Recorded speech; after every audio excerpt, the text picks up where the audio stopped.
So, you know what? It's not very often, you know, some schools, okay, get guys year in and year out that do what David did, you know. But at most schools, you don't get a kid that does so much in 1 year and really means so much to the team, you know. For the last 2 years, he started on varsity. You know, he's been an all-league player as a sophomore. He was all-CIF and all-league as a junior. And we're saying, you know, yeah, he's pretty good. He's pretty good.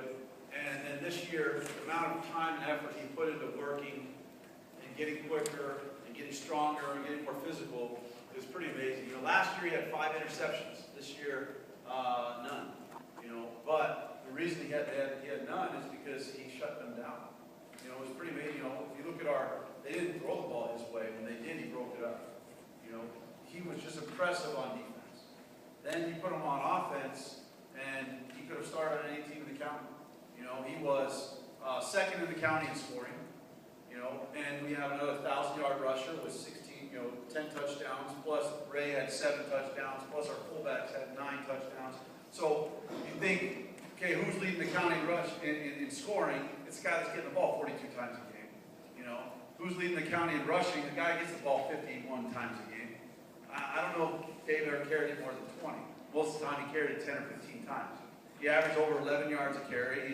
He averaged most yards per carry of anyone in the county.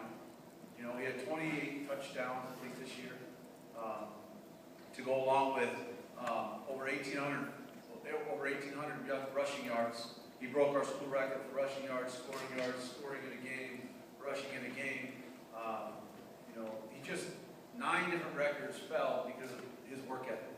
You know, and you know, other teams saw that. You know, and we haven't had all CIF meetings or anything like that, but I wouldn't be surprised if he's all CIF once again. They haven't had all county or anything like that yet, but you know, don't be surprised if you see him as an all county guy. You know, and as a league, you know, the impressive thing was there was no question who the league MVP was. So our Golden West League MVP was David Perkins.